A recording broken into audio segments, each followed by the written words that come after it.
What's up guys, welcome to the garage. Today we've got the MN Models MN45, which is the FJ45 Toyota 112 scale 4x4 2.4 gig, and it's the ready to run version. Comes in orange, blue and grey. This is a review for Banggood, ready to run version. Get it out of the box, we'll have a look at it.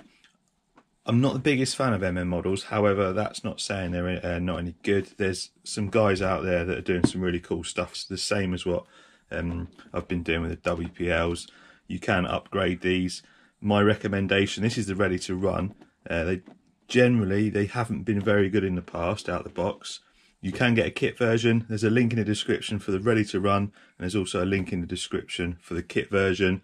My advice, buy the kit and put your own electronics on it, and then you'll have a half decent truck.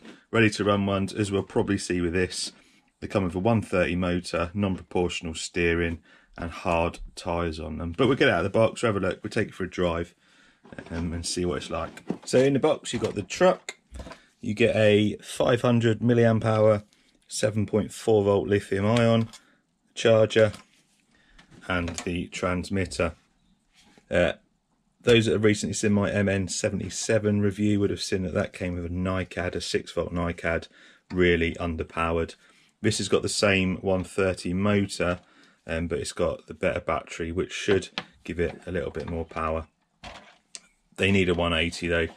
MN should be chucking these out of 180s ready to run really, and proportional steering. But anyway, like I've mentioned, hard tyres on the ready to run. The chassis is the same as the MN90. We'll have a look at that side by side in a minute. But the actual truck looks nice. So it's 112 scale. I've not measured it to check the scale, but when I put it next to the MN90, you'll see, yeah, it looks pretty scale. The suspension on these isn't too bad. It is friction dampers, but they're not the worst I've seen. They're not too bouncy. Definitely better friction dampers than the WPLs come with.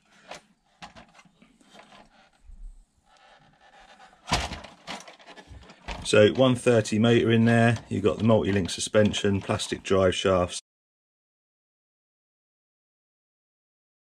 slightly different axle shape to some of the other little scale models out there.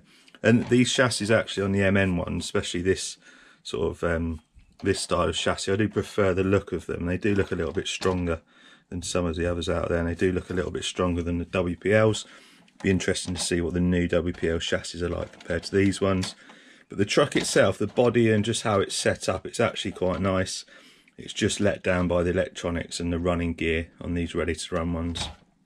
Kit version, softer tyres, 180 motor and a proper servo in there, but you have to add your own electronics, transmitter, ESC, so it adds a little bit to the cost.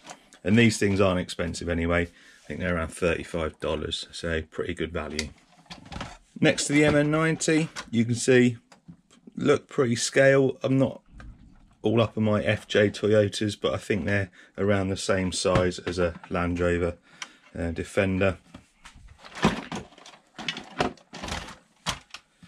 You can see we've got the same wheelbase, same chassis.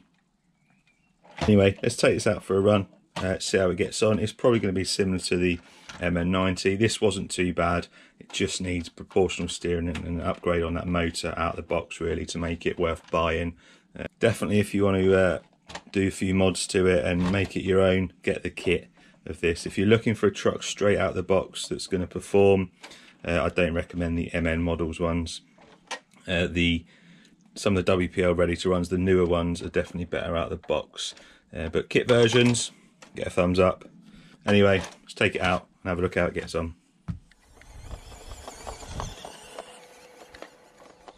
So running, it's not all that bad, and it does get over the long grass fine. It gets over a few little ruts. You do have to have a bit of a run up every now and then, but generally it's okay. The kit is definitely the one to get if you want to make your own improvements and upgrades. But this one straight out the box, if you're just after something to have a bit of a bash around on some loose dirt and a bit of rough terrain, it'll be fine. Anything more than that though, and definitely you're going to need to start upgrading.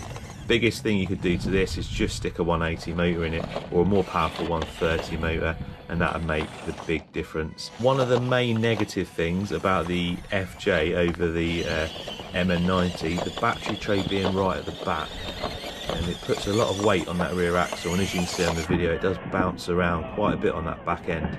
If that battery was mounted a little bit more in the centre, it definitely be a little bit better. Maybe something you can mod, putting the battery a little bit further towards the centre will stop that back end bouncing around.